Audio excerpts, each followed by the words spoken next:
I decided to go all in on this thing and massively overcommitted. And so we ended up spending $2 million on the build out of version 2 of the actual platform. What we ended up doing was building for 5 or 10 years out. But the curse to it is that if you don't put strict parameters in place around, you can end up spending a lot of time and money building something that people don't ultimately want or need.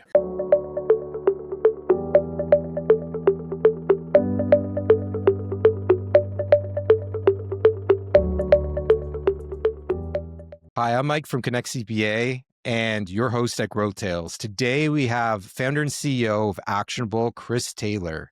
Actionable is behavior change technology that is trusted by consultants, coaches, and organizations in 5 countries and in over 1,000 organizations. Actionable provides training companies with the tools, data analytics, and insights to prove their impact and to help measure your learning program's ROI. Thank you, Chris, for joining me today. It's my pleasure, Mike. Thanks for having me. Although I do need to, I think, update the bio because we were involved in 1,800 programs last year. So I think we're a little we're outdated on that. You know what? You still meet the metric of over 1,000. That's right. That's fair. That's greater margin. Love it. So, Chris, I just want to kick this off with, even before we get into Actionable, I wanted to know about you. What made you want to become an entrepreneur? How did you even get into starting your own business? I ran my first business when I was 11. And I've kind of never looked back. I don't know that I had one job at a startup 22 years ago, but other than that, it's been entrepreneurship forever and ever. I sort of can't really imagine not doing that. I think 1, I'm sort of unemployable, and 2, there's a sort of cause and reaction thing where I see a problem or an injustice in my mind that exists in the world and I want to go fix it. And so that usually takes the form of a business, and that's been entrepreneurship all the way along. Do you mind me asking, what was that business at 11? Oh, do you remember Devil Sticks? Yes. Yeah. So we manufactured Devil Sticks. Me and I recruited 2 of my friends at the time. Wow. And I don't remember how, because there's barely any internet back then, because I'm very, very old. And so I don't know how we learned how to manufacture these, but we made Devil Sticks. And then we weren't allowed to call them Devil Sticks because we were 11. And so we had to call them something else. And then we went around to school fairs, all the middle school fairs, and we set up a booth and sold them at that fair. I mean, the business, we didn't incorporate, but it lasted a school year, and it was good. It got me my taste for what it can be like to see a trend, build something, sell it, figure out the profits, all that stuff. I wouldn't downplay that. I was expecting paper route or lemonade stand. Yeah, both of those were true too, but you're working for not the lemonade stand. Paper route, you're working for someone else. So I don't consider that. It's entrepreneurial adjacent. Yes, exactly. So now diving into Actionable. Sure. What is the origin story? So how did you get into its technology, its software? You have to understand, obviously, learning management. What made you start up Actionable? It's similar to what I was describing earlier, Mike, which is saw an opportunity, or not even an opportunity, saw a gap, figured out how to fill the gap, iterated until something stuck. So in a very practical sense, I ran a franchise in Vancouver where I was going to university while I was in university. That went great, then it didn't. I was curled up back in Ontario, my parents' basements, licking my wounds, trying to figure out what had happened to that business. And I started reading a lot, business books, personal development books, self-help books. And I became really disenfranchised with consumption of information without doing anything. So basically what Bob Sutton calls the knowing doing gap. I was filling my head, but nothing was changing in my life. And so my first sort of beginnings of Actionable was around trying to figure out how to take ideas from books and put them into practice, how to help other people take ideas from books and put them into practice. And so I started a website. It became a bit of a subscription thing. I was becoming the book guy. And then that turned into people asking if I'd come train their teams. So I went from book summaries to training. I was doing training. I like training. I've always liked teaching.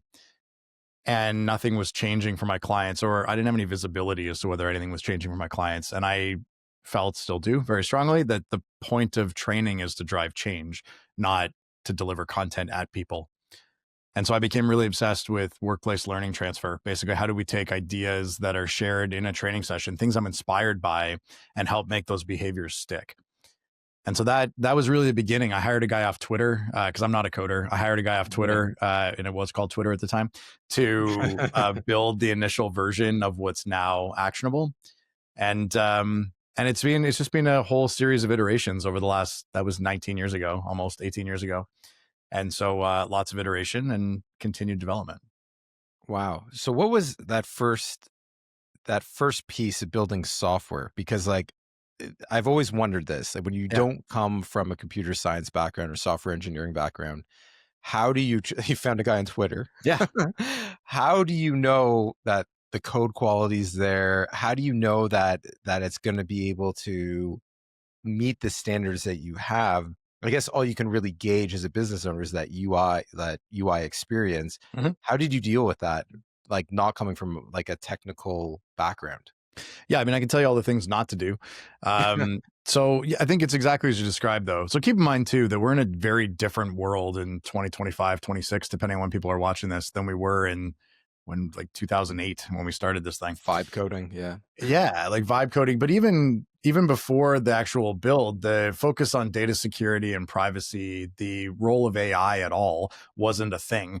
And really, the security and privacy thing wasn't really on people's radars, right? It would come up from time to time, but there was no industry standards around it. And so it was really like, does it work? Right. And as a user, I can go through it and does it work? And so we built an initial version and it was good. And then I decided to go all in on this thing and massively overcommitted. And so we ended up spending, I was almost $2 million on the build out of version 2 of the actual platform. And I think it could have been good, but what we ended up doing was building for 5 or 10 years out. Like it was, let's build the whole city all at once instead of, no, what we really need is we've been living in a tent and we just need to build like a duplex. But we didn't build a duplex. We tried to build the whole city. And before you've done any sort of urban planning, to carry this analogy to a ridiculous degree, trying to build a whole city is not a smart move. Right. So I think it's the danger with digital build is that anything's possible. I mean, that's the draw to it, of course, but the curse to it is that if you don't put strict parameters in place around, but what do people need right now in my universe so I can build it, sell that thing, then see what they need next, then build that, sell that thing, and embrace like an agile approach. If you don't do that, you can end up spending a lot of time and money building something that people don't ultimately want or need.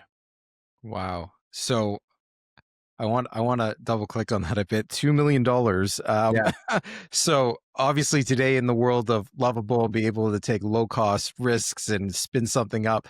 Yeah. $2 million. How did you go about funding that? So at the time, we were bootstrapped. We still are. But for a period of time, I found a partner who wanted to invest a bunch of capital because he wanted to be a part of building something to the moon. And so he committed $5 million to the build out of this business. And we took most of that, or a big chunk of it he was tranching it. So we took most of what was coming in and we bought a dev shop, and it sounds like we bought a zoo. We literally bought a dev shop. We deployed 20 people, full-time Western world salaries against building this thing out. And so you can burn through $2 million pretty quick when you're paying for that sort of development team.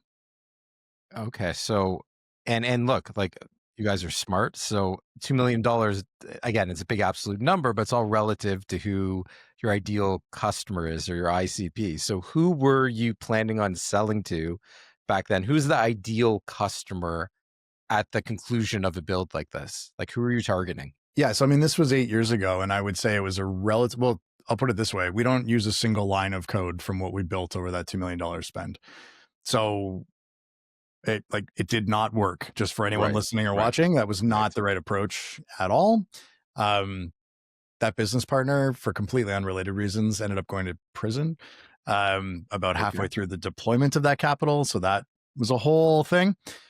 But to your question, back then we didn't really know. And I think that's part of why we were spending $2 million. We were trying to satisfy the needs of about 5 different avatars. And so we ended up building this fairly convoluted mess that didn't serve the needs of one at all. And so V3 of the build, and again, this is like 9 years ago, V3 of the builds was this one little thing within this giant ecosystem that probably proportionally cost us, I don't know, 150 grand, 200 grand. Of course. That's the thing that seems to resonate enough that if we're going to go again, let's just do that and do that really well. And so we did that and we improved it, but we didn't improve it wide. We improved it deep. So it became stronger, more robust, and more useful. And that caught on. And so really for the last 8-9 years, we've been growing. The answer to your question was so we play in the learning and development space, meaning we sell to executive teams and L&D teams and HR teams and consultants and facilitators and trainers and coaches. We were doing all of that back then. Big companies, small companies, everything in between. For the last 3 years, who we have served best and maniacally is founder-led boutique training companies doing between $500,000 and $5 million a year based in one of 5 markets. And that's it. That level of focus, niching, whatever you want to call it, I would say that is one of the single largest contributing factors to our success over the last 5-6 years. And how do you attract those customers? Because you've built a product that helps that avatar prove out their worth. Yep. Like really, you're a tool to help prove that they've made an impact. Yeah, how do you grow that audience yourself? So like, how have you been growing that customer base? Yeah, I mean, the advice of go where your clients are is great unless your people don't congregate in many places. Mm-hmm. So we found the couple places that they congregate and we're part of that universe. But a big piece for me has been content marketing. It's been a really beautiful flywheel. About 3 years ago, I guess, or maybe 4. Yeah, probably around the time of that growth, we started producing insight reports. We have all this data inside the platform around what makes learning stick and how to prove the impact of it. And in an industry where case studies or reports tend to include data from like 24 respondents, 72 respondents, we're like, here's 80,000 participants and the data around it, it tends to attract attention. So our sort of manufactured viral marketing has been, let's create a report once a quarter. We'll do an annual roll up. Let's post it everywhere and drive people to the report. They get on our list. They learn more about our world.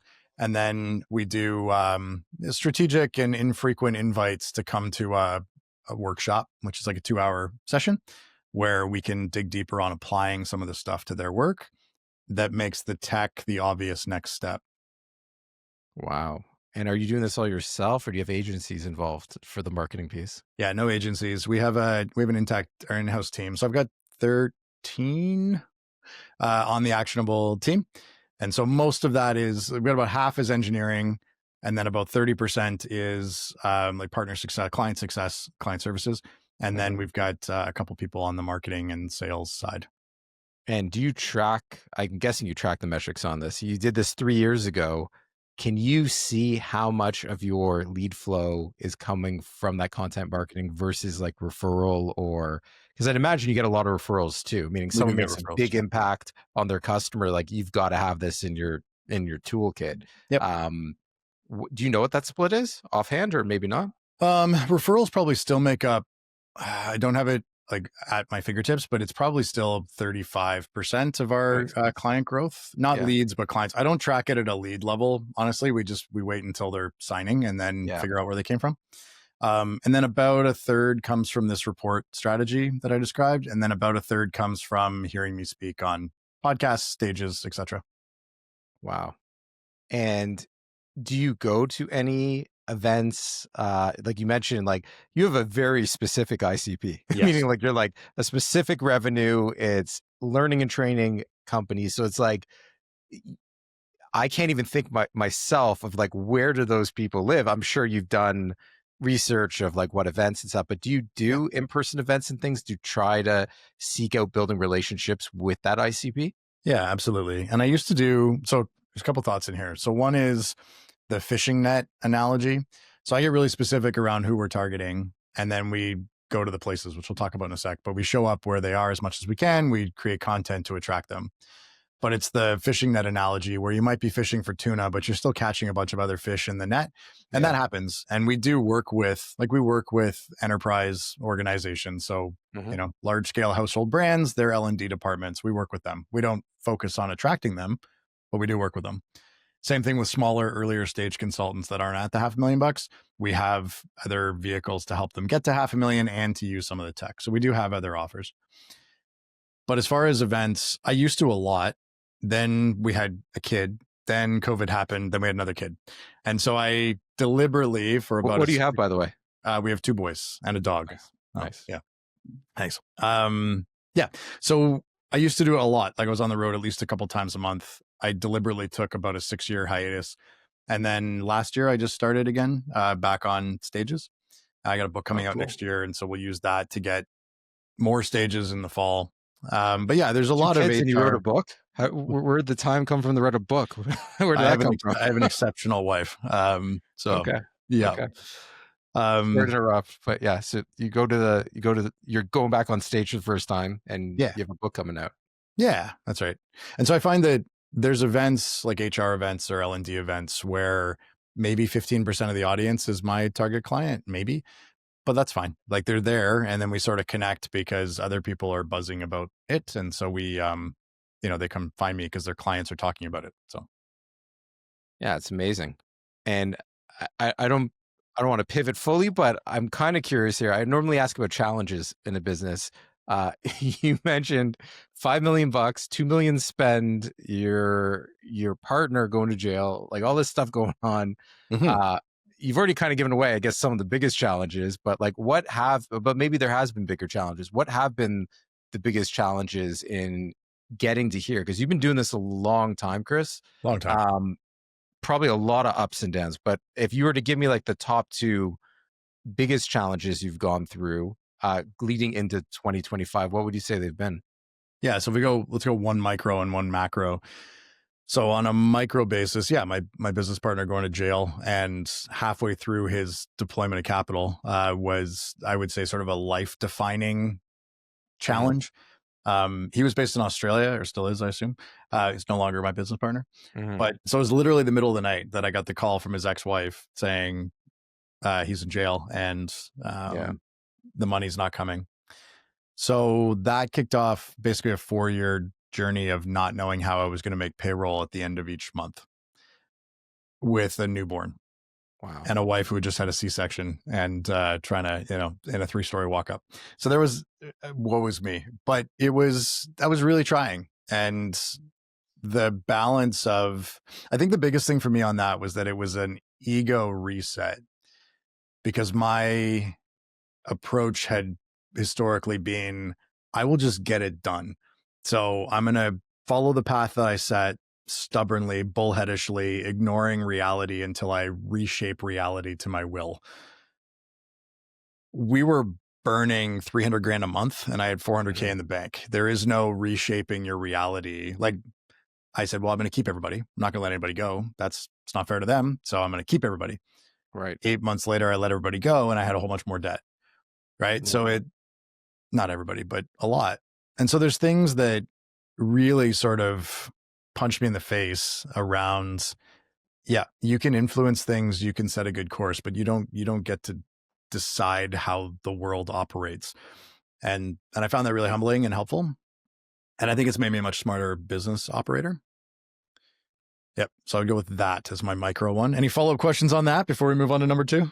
Well, I am kind of curious about, you wanted to keep all your team, and we've now, I think we've done like 25-ish episodes, and every CEO I talk to has that same sentiment, and they realize that they hurt the collective by not making difficult decisions where you're like, someone's going to get hurt either way. And like to let the unit economics fall by the wayside by not letting go of people, even though the business is struggling, ends up hurting all the other people, because you probably had a core team also that you were keeping even after these cuts, right? And you got to pay them as well. How did you mentally deal? Was that your first time going through like a big round of cuts like that? Yeah. I mean, we went from 62 people down to 4. So yeah, it was a size. It was in 2 rounds, but it was brutal. It's always brutal. I don't know any CEO founder that, like, if you enjoy that, or even if you're neutral to that, I think you should probably get out of this line of work, because that's just like, you're not contributing to society. Strong words. But yeah, no, I think it's the hardest thing that any leader goes through, I think, Mhm. is letting people go, particularly when it's no fault of theirs. Like, it's not like they're underperforming, Right. right? And so that's extremely difficult. And I, my point from earlier, I buried my head in the sand. Like, I didn't want to admit that it had to be done, and to the detriment of those that were staying on the other side. So, not great. Yeah. Yeah. And I held you back from telling you had a macro Oh, lesson or struggle as well. And I'll let you get back to that one too. yeah. Well, I think hopefully this is maybe more useful. Hopefully most listeners don't have a business partner go to jail, but the macro one, I saw the need for impact measurement on training programs Mhm. 12 years before the industry did, really. And that, in some cases, that sounds like a brag. It's not, right? It's that's like 9.5 years of hard grind, because the world goes, yeah, that actually makes a lot of sense. We don't have budget for that, but it sounds like a really good idea. And Mhm. so you're just constantly, if you're too early in the market, you're constantly batting up against it's not a no. And that's the problem. People aren't like, that's a bad idea. They're like, oh, that actually makes a lot of sense. But if you're the one telling them about it for the first time, if you're selling to an organization of any real size, it's going to take a while before it gets to a place where they have, even the willingness to assign budget to it, let alone a line item for it. Right. And I think that's the challenge when you're creating a new category. They weren't, no client we've ever had has replaced something with Actionable. It's Right. always been net new, which is, it's Mhm. got some real challenges to it. Wow. And I guess given these challenges and given that you've been in it since when did you start? 2000, you said 2007? 2008, like 3 months before the During financial the market crash. crash, best Yeah, time to start a exactly. business, right? Right. So 2008. So to endure this long, you must love something about your business as well. And I'm assuming you're a different version of yourself. You mentioned you've been humbled many times after Yeah. that's almost a 20-year run. So I guess my question for you is, what do you love about the business, and what do you think has changed the most in you since 2008, having gone through what you just described to me? That's a loaded question, Mike. Yeah. I think there's a couple of things in there for me. There's the sort of too human defining, like Chris has forever changed. It's been this journey on the business, and then the birth of my first kid. Mm. They just like fundamentally has shifted me. In the case of Aaron, my eldest, it was sort of instantaneous. Uh, Pivot, I mean, Actionable, it's been a grind. But when I look back over the 18 years, I can see the places where I stalled out financially. I was stalled out from a professional growth, personal growth standpoint. I fix that, the business grows. I stall again, I'm stalled. Like Yeah. it's crazy to look. Like, I can look at my financials and plot my personal growth journey, plus or minus about 3 months. And I think that's kind of crazy, but true for a lot of us. Um, And so I think, I don't know. Sorry, what was the question, Mike? So, It's it's what do you now? oh, what do Oh I yeah, love? I What it keeps was me going? too loaded a question. I was asking, what do you love about the business? Yeah, And you answered the first part, which is like what has changed the most in Chris over yeah, these 18 years. But what do you love in the business? Because nobody stays this long unless you love some elements of what you're doing. 100%. I love most of what I'm doing. Mhm. Genuinely love that growth. Like, the fact that you have metrics around professional growth is fascinating to me. And there's an immediate reward for figuring it out. Like, I want to figure it out anyway, because I want to be the best version of me. But it's kind of nice when revenue goes up, associated with it. Right. So there's an element of, this is my growth channel. I love tackling a delicious challenge that has yet to be solved, and just turning it over and turning it over and turning it over and turning it over. And so, like, the industry that we're in, the challenge that we're attempting to solve, which is how do you prove the ROI of training spend, has been talked about for 60 years, and I would say largely unsuccessfully solved. And so that's cool. It's a big, hairy, audacious goal that we can tackle that. And I would suggest that I think we've become one of the leading voices in how to do that, probably through perseverance. But we have pieces of it and approaches to it that really seem to resonate for folks. So I like Yeah. that. And then what I don't take for granted now is that I get to choose who my universe is, right? Like, as a founder entrepreneur, I get to choose who I hire both team and clients, like who I choose to work with as clients. I get to choose who I invite into the inner circle as far as leadership executive. I get to choose, the entrepreneurial friend networks that I get to be a part of because I've sort of earned a seat at the table now. Like that's a pretty incredible thing to be able to shape, in that case, truly shape your universe around who you work with and what you're working on. So I love that. And it's the people that I have chosen and they have chosen me on this journey together that, it sounds cliche, but that's who makes the journey worth it. So it's a lot of fun. I share that sentiment, and I feel the same way about entrepreneurship. I think like we're all a little crazy, but Mhm. you've gotta love that you're a little bit crazy, right? 100%. So Chris, final question before I let you go, and I have to ask you this. AI's here.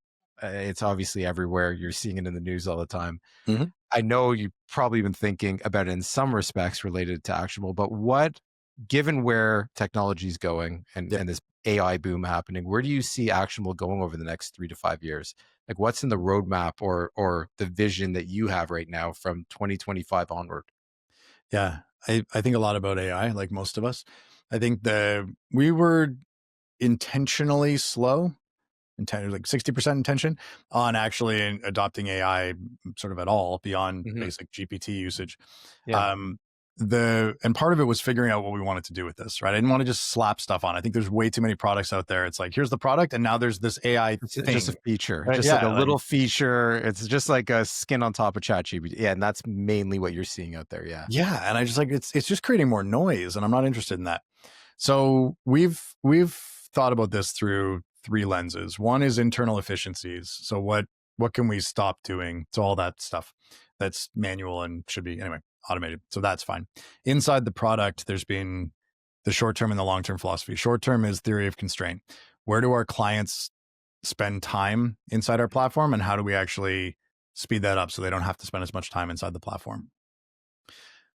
And that's being sort of identify it, build something, iterate, knock it down, metric improves, good, move to the next one. It's been around how do we make life easier and faster for our clients?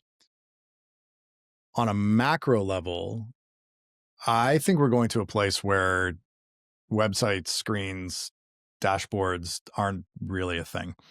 I Hmm. think it becomes auditory, I think it becomes visual, and I think it becomes data surfaced on demand based on the needs that I have right now. So we've already started that. We just retired. We had an embedded business intelligence tool from one of the big three tech companies. Hmm. We've just stripped it out. We've built our own version that's modular and flexible, not because the new solution that we've just put in is better, but because it gives us the ability to adapt to the new direction that people go in their consumption of information. On that note, it was to Jonah Ivey that OpenAI just picked up, or I just think like so. 6 months Yeah. ago. Yep. Yep. And it was around effectively creating a new way of responding to the internet, right? I think the Yeah. penny dropped for me when Sam and Jonah, because I'm on a first name basis with them, were like, this, right? This is 20-year Yeah. old technology and it's how Yeah. we're interacting with the internet. Like, Yeah. right, that's got to go away. So, Well, it's already there. My wife hates it that like I've got the ChatGPT voice. You can make it whatever you want, and and she's like, that voice is so annoying. Change the voice on your ChatGPT, but I keep it anyways because it drives her nuts. mine's Australian. That's amazing. Yeah, like I always think about that in every country, every language. Like it's pretty incredible. But Yep. anyway, Chris, I really appreciate you joining me. I'm a big fan of Actionable, and I'm hoping that we're going to obviously share this on LinkedIn, and I'm hoping that your audience because sees this and Actionable can make an impact for them because I do think that like I'm a data nerd. I love insights. I love things to see things in a quantifiable visual way. And the Hmm. fact that you bring that into reality for training companies, for companies that can't do this on their own, meaning they can't show the impact. Yep. I think it's a major thing for them and a huge asset to them. And so hopefully a few of those people see it. But thank you for taking the time because I know you're busy and Thank you. looking forward to catching up of that journey for the 3 to 5 years and seeing what you do with AI. Thank you. Appreciate it, Mike. Enjoyed the conversation.